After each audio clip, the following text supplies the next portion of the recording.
What happens if you somehow got telepathic powers all of a sudden? What would you do if you were able to talk to a total stranger through your mind? Whatever that stranger sees, hears, and even feels, now you can feel it too. Not only can you feel it, but that person also shares the same connection with you. They can see what you see, hear what you hear, and feel how you feel. Tell me what you would do in the comments section. The movie we are watching today has the same concept, where two people living on different sides of the United States somehow have a telepathic connection with each other. Let's find out what happens next. The movie is a fantasy romantic movie titled, In Your Eyes. The movie starts with the story of two kids, Dylan and Becky. One day, Dylan is in school, while Becky goes ice skating. When Becky starts skating, she starts to see Dylan's classroom, while Dylan starts to see the view of the mountain, where Becky is ice skating. Becky gets confused because of this and loses control of the skate, thinking that she is in a classroom. Dylan on the other hand sees a tree in front of him and he starts shivering in his class, but just when Becky is about to hit the tree, he pulls himself to his side and they both end up falling unconscious, but Becky is saved from hitting the tree and injuring herself. People come and attend to both children and the scene cuts to many years later.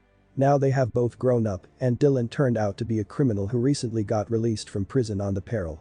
He is given instructions not to go outside the city and he works in a car wash now. Becky on the other hand is now married to a rich and respected doctor named Philip. The couple is getting ready for a party and Philip's behavior shows that he is a controlling kind of a husband.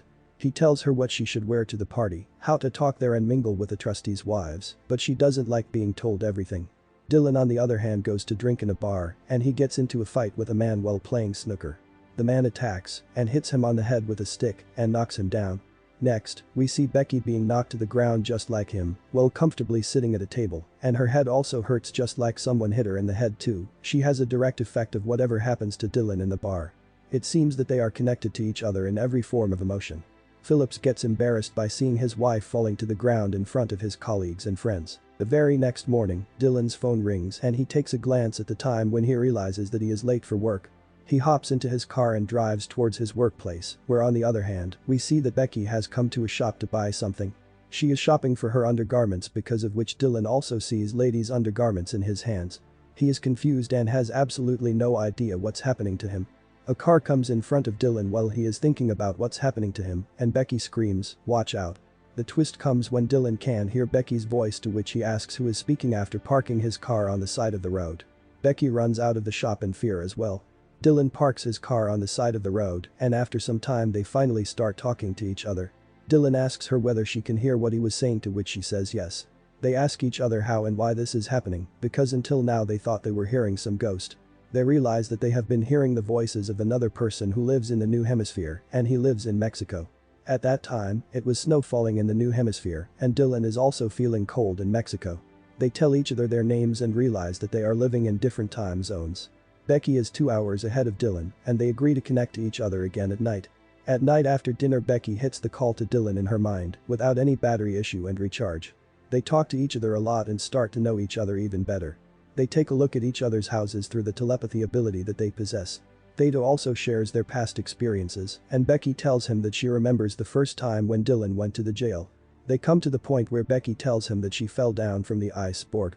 Both of them get shocked after realizing that they have this power from their childhood. They were with each other in their ups and downs, but they never knew that those were the visions of a real person. They end the call after saying goodbyes to each other. In the morning they connect to each other once again and Dylan gets an idea and asks her to come in front of the mirror so they can see each other. After some hesitation she comes to the mirror when Dylan finds her very attractive. Becky looks at Dylan and she also finds him attractive, but they're glad as they found a friend with whom they are doomed to share everything. Both of them talk to each other everywhere they get a chance to. People think that they are mentally ill because they think that they are talking to themselves. Both of them seem very happy talking to each other, but on the other hand Philip notices that Becky is being distant to her and she is also acting weird. One day when Dylan goes to a bar where he sees a girl who is also looking at him. Becky sees her too, on which she asks Dylan to approach her for a date, but he is being hesitant. A little while after, she comes to him and obviously he asks her on a date. Jonah says yes at the very same instant. They fix their date at Dylan's house on Thursday night, but Becky asks him to fix the date someday else because she is going to a fundraiser party with Phillips on Thursday. Dylan refuses to change the date because he mentions that it's his life. An old man is trying to flirt with Becky on the other hand, but she is not interested.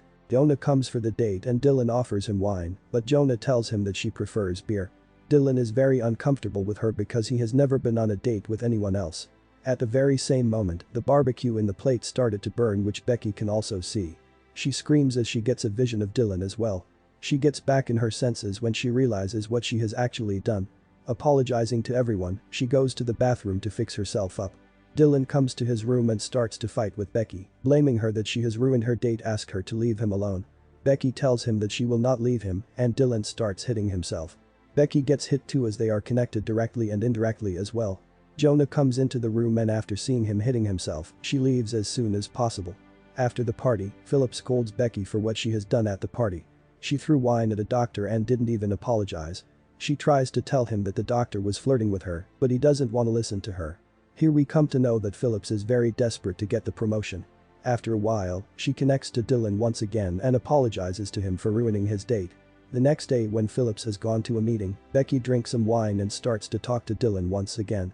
They talk to each other about their families, where Becky tells him that she was scared of her own family, where on the other hand, Dylan was left alone by his mother and brother.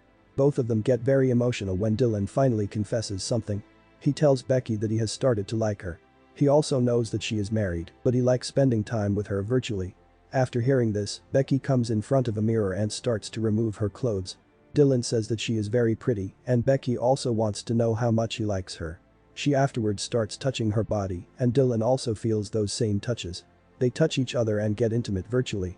In the next scene, we see that Becky is in a drawing class, and she cannot stop talking to Dylan there as well. A lady suspects Becky there.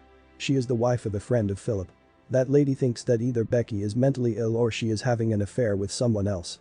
She confronts Becky right after the class, where she is told clearly that no one is having an affair. She doesn't believe Becky and reports the incident she saw to Philip directly. He gets angry and upset because Becky is his wife. The scene cuts to the place where we see Becky visiting the place where she fell off the snowboard. She tells Dylan that she was hospitalized for 3 months after the incident and she also became depressed. She also tells him that Philip was the one who took her care when she was in the hospital, and after all they are married. She asks Dylan to forget her because there is no other choice. They have to get separated because Becky is facing many problems because of the telepath ability they have. Becky turns off their connectivity and Dylan goes to the bar. He gets a vision that Becky is being pulled by some people and they lock her up in a room of a hospital. He thinks that Becky is mentally ill, and this is the reason why he actually locked her up in the room.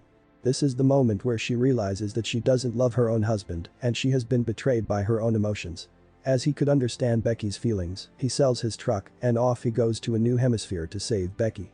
He talks to Becky on the plane where he tells her not to take any kind of medicine.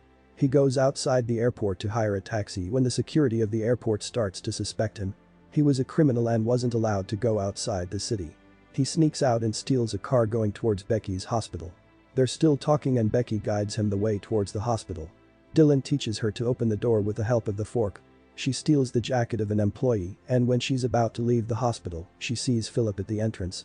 She is very confused and hesitant, but when Dylan gives her a little courage, she goes in front of him. Philip stops her. To his surprise, she punches him in the face and leaves running. The hospital security chase after her, but she manages to escape from there, and Dylan is being chased by the police as well. Both of them hear the noise of a train and tell each other to come close to the train. The train passes by and they see each other, where they both decide to get on the train in order to get close to each other. They see an empty box and run to get onto it when Dylan gets on first, but Becky is lagging behind. C is afterward pulled by Dylan and they see each other for the first time. They are both stunned by each other and with mixed emotions, they kiss passionately, and that's the end of the movie. Thanks for watching. Let us know your thoughts in the comment section below, and if you enjoyed the video, please leave a like and subscribe to the channel for more such movie recaps.